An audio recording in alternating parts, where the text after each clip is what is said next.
们公司呢 ，AutoStar 提供一个非常方便的汽车二手车车价的查询网站，搜寻 AUTOSTAR， 你选中古车线上估价，里面有16种长拍，160个车型，5000多笔资料，填你的资料，我们免费到府估价，实际最真实的状况。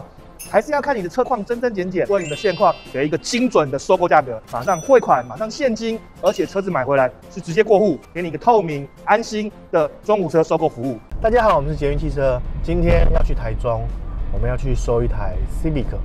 那你说 Civic 有什么好录的？有什么特别的？那我这样认为啦，在以前呢，有一种买卖是什么？车子不一定每个人都是我买回去放在店里面卖。不一定的，它会有好几个层级的。有一种叫做盘商，什么叫盘商呢？他去四处跟人家收购车子，收购完回来以后，我早上买，下午卖，早上买，下午卖，让他的资金不需要那么多，然后一直的流转，其实是蛮赚钱的。以前特别这种多东西，因为资讯没有那么发达，甚至以前没有汽车拍卖场，很多盘商是怎样，你知道吗？早上搭高铁，早上搭客运。来到台北，然后呢去四处二省道、承德路找这些车子买完以后，对不对？坐拖车或者是自己开回台中，因为台中、台北、高雄其实不同的车子都有价差的。为什么？台中可能是在国产车的部分，它的价钱会比较好。那台北可能是进口的车子，价钱会比较好，因为取向不一样，消费能力不一样，水准不一样。那是以前，现在因为包含现在拍卖场也都是台北、台中、高雄连线，也包含现在资讯那么透明发达，就比较没有这种专门做台北、台中盘售的生意的。那不过还是有，我们来完整记录。比如说我今天去收了这个 Civic， 我买回来当下怎么样去用最少的成本去赚最多的钱。拍摄的东西。哦 ，OK， 了解。那这台车为什么想要卖？哦 ，OK。是我妹妹，还是我？哦 ，OK。所以你们换新车了？换什么新车啊？CR-V 旧款的，现行款的。可是它明年就要改款了。哦，那现在优惠大吗？还不错，有没有到10万 ？OK。因为现在车厂的优惠都蛮少的。对呀，可是应该已经不缺了。可是就我觉得是涨价的感觉。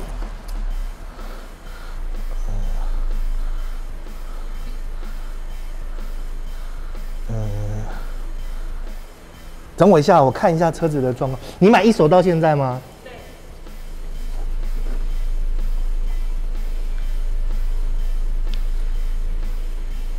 那你前面是不是有碰到过？撞到。前面这边有小擦撞。这边而已吗？因为看起来这个叶子板换了。那时候修大概多少钱？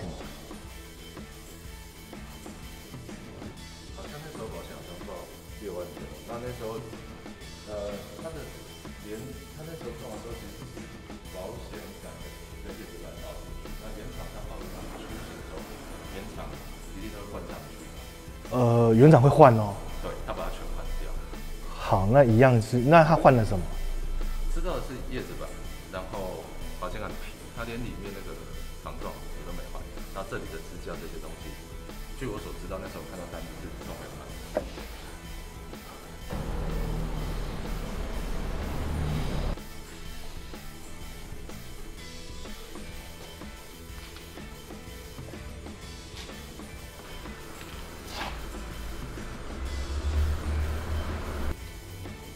我跟你讲哦，这如果被拉得很松的话，就代表前面有人看过车，这还好。然后地下室看车是最辛苦的，因为它那个光泽度不够，你拿手电筒照，有时候会看不太出来的所以然，所以要很小心。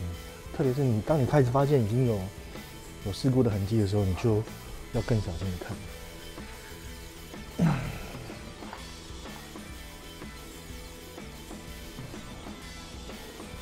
所以如果是一般消费者，你们去买自售的话，千万不要在地下室看。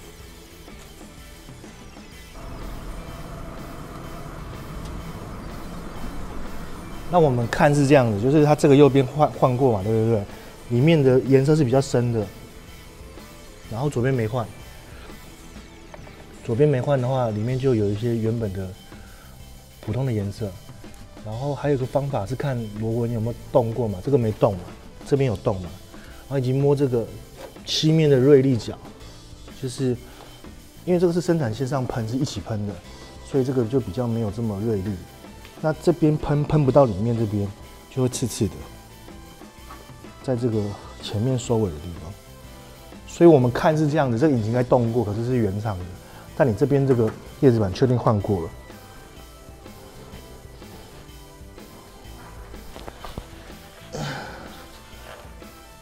所以只有前面吗？有碰到后面的2个门吗？有换吗？烤漆没关系。就是你那次事故这边可能也猫到了，是不是？只有前面而已，是不是？好，我看一下。我知道，因为原厂很讨厌，就是他不会愿意帮你板嘛，他就什么都用换的。可是，在卖的时候就会有价差。啊，这个螺丝没动过，这个门是正常的，所以看起来就是左前叶。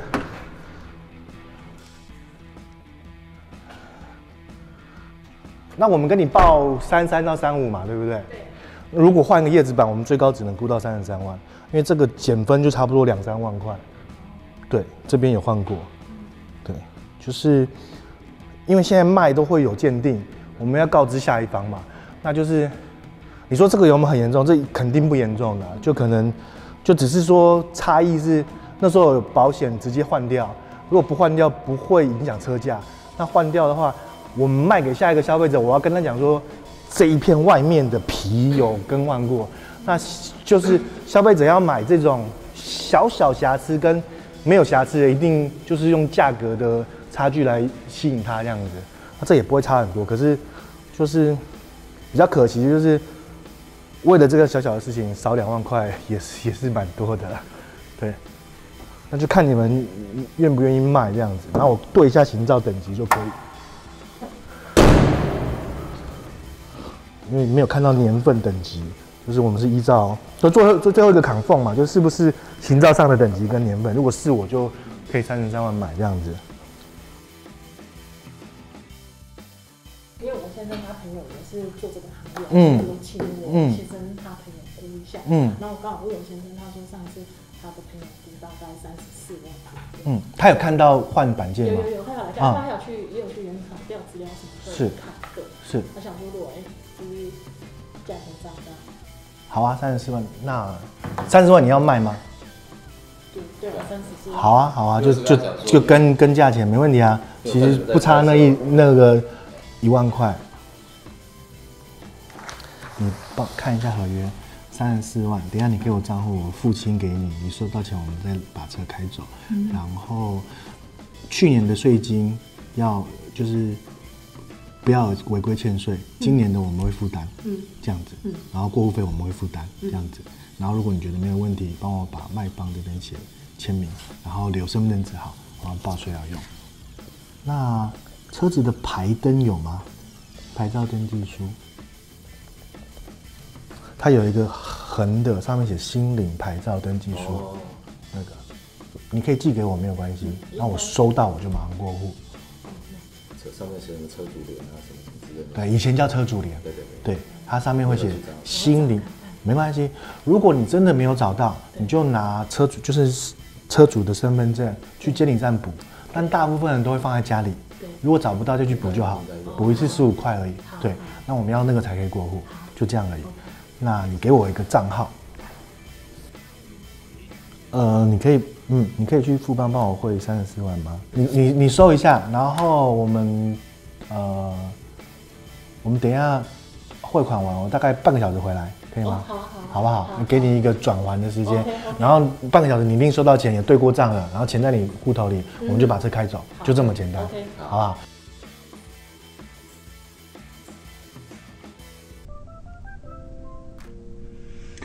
好啦，我们不是把车子放到拍卖场吗？那我要做什么呢？第一个就是确认我们鉴定的状况是不是跟实际相符，因为有时候是这样子估测每一台车子的状况，里程数不同，然后照顾的程度不同，板件有更换没更换，里程数高低都对车价影响是蛮大的。那我们录制的内容不是说最后客户说坚持到34吗？其实，在那时候我心里就觉得这个价钱应该是高的，就是其实有超过市场行情1.0，但一趟路就下去了，所以我还是买了。那怎么样去衡量市场行情，跟怎么样去确认我这台车有没有买贵？一个很中立的方法就是我丢到拍卖场，就是拍卖场就是全台湾的车商都可以上去按嘛，对不对？都可以上去买嘛。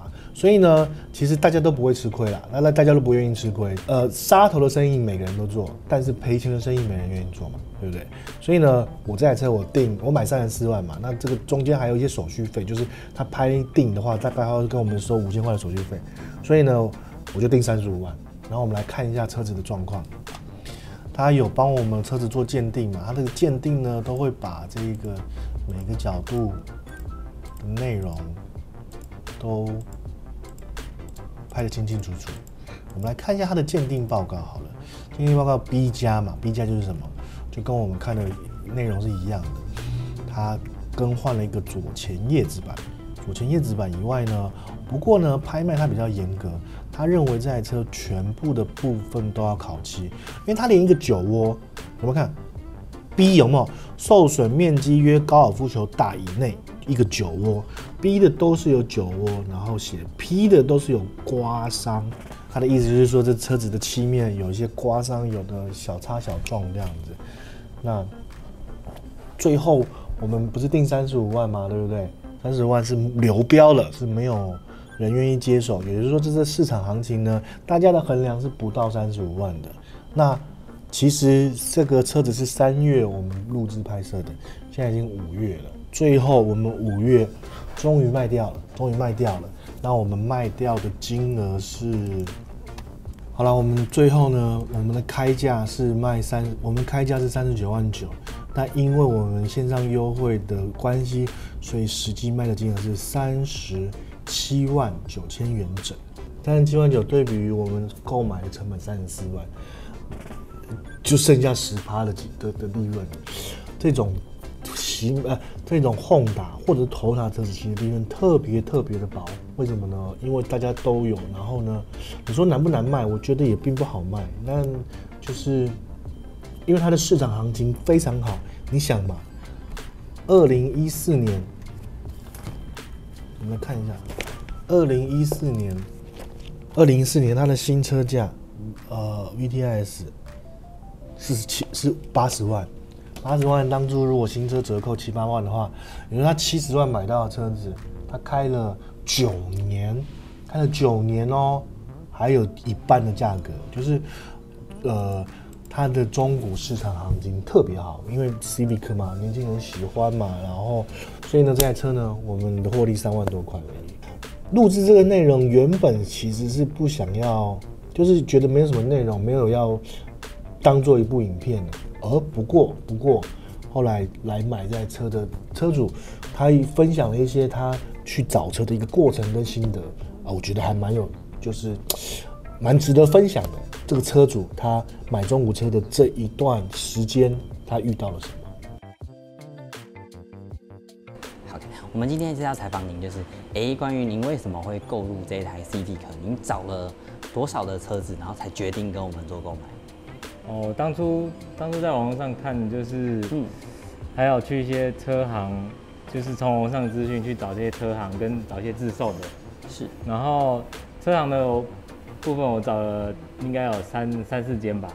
对。那自售的部分，有些我觉得它的，我不知道为什么，我觉得现在好像有点乱象，就是我觉得大家可能都想要自售，然后自己把自己的价格巩固得很好。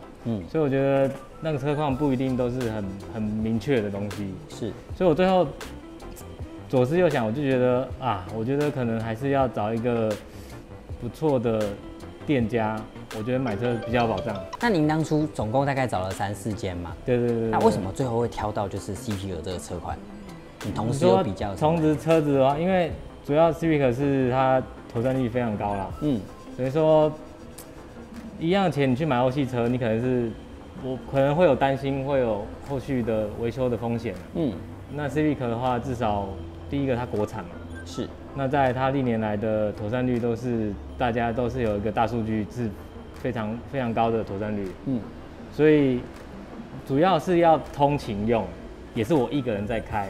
所以也没有一个人开着车，我就觉得没有什么安全的考量啊，我就是觉得应该很够啦，车可以够大，所以我觉得当然是要找一个不会让你去工作之外还要去跑保养厂的车，简单讲就是这样子。了解。对。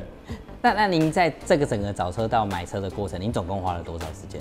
我大概花1个月的时间啊。对。那如果要说，我觉得现在有些中古车商，我觉得他就是用一些价格比较不错的价格吸引你，但是像我就讲我其中一个案例好了，我过去有一间，他就好比说本来可能他就有稍微便宜一点点，那我过去，但是呢，最后跟我讲了一大堆有的没的，然后他跟我说他公里数很低，结果我就站在那引擎室看，我就觉得那个发电机看起来怎么样看都觉得。那感觉就是有点风化过的那种感觉，就是有点很像做海边的那种感觉。然后我就看了老半天，他最后看到我一直在怀疑那个地方，然后他就最后也是才跟我讲说，其实这台车它的仪表是7万多公里，是前车主因为坏掉了，所以说它的仪表是7万多公里，但是它实际上已经跑20万了，是最后是我一直怀疑他才跟我讲的。那我最后我还跟他说，那你如果这样子，那你跟我讲了，你也不用卖了，因为我可能我就不会选你这个车啦。那经过这一次之后，我就觉得说，第一个它不是明码标价，结果把我骗过去，最后又也是我比较看比较仔细，我才发现，那如果真的我没有发现呢？所以他在网络上刊登的价格是偏低的，是有比较便宜，对。但是最后呢，他不但跟我说实情，只有说这台机跑20几万了，最后它的价格反而还又说反而比网络上高，还是高很多。然后他就说，这个单纯只是换仪表，然后这台车就是他们就是要老板要卖这个价钱。了解。那我最后反问他，我说你这样子，你不觉得蛮浪费彼此的时间吗？我觉得，所以我最后才找上捷运，就是因为我之前有看老板的 YouTube 嘛，我就觉得说，至少我觉得他们的经营理念应该属于一个比较，我觉得至少你要明码标价啦，就是不要说是就是先把人骗过去，因为我觉得你既然对车价都不老实了，你对车况怎么会老实？对，所以这种状况下，我就觉得说，那我还是找捷运看看好了，结果就找你们了，对，然后那看的车子也真的就是里程也是正确的，然后价格真的说多少啦，我觉得这次是蛮不错的一个经验啦，对，谢谢你对我们的支持，不会，对。那后续就是我们保养服务啊，跟你要美容都可以再回来跟我们，可以，没问题，对，是。好。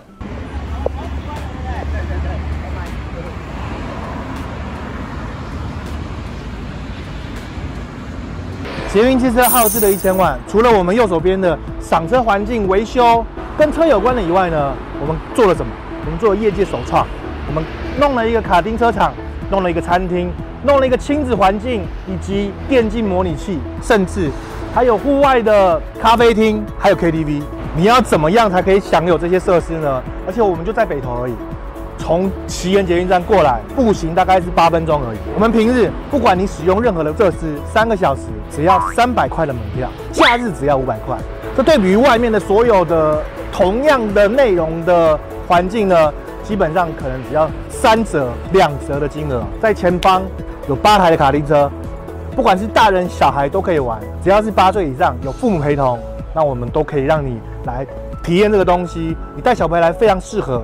当然，你如果有更小的小朋友，这边有一个亲子区域，你可以把小朋友丢在亲子区域，然后呢自己跑来玩这个电竞赛车。这全部都是 PS5 的 GT7，然后有车架，有方向盘，有7台模拟器可以连线。我觉得以后一定会是从实体赛车变成是这种模拟赛车的转换，就像现在各个东西也都是从实体变到虚拟。所以呢，我们每个礼拜2、礼拜6，不管是卡丁车，不管是电竞赛车，晚上8点都会准时举办比赛。那奖金1000到3000不等。再来，我们就去看我们2楼的餐厅。2楼我们提供一个开放式的日式餐厅，它里面会有日式料理，有串烧。你看这个料理都是非常的精致，而且价位非常的实在。为什么呢？像这一个套餐，每一个套餐只要200-300块而已，你只要消费满350，你就可以免费使用亲子区，这比你外面的亲子餐厅都来的便宜更多。那这边会是提供这个 Orion 的生啤酒，然后这个其实我们这个餐点都制作的很用心，然后也可以点这个串烧来配啤酒。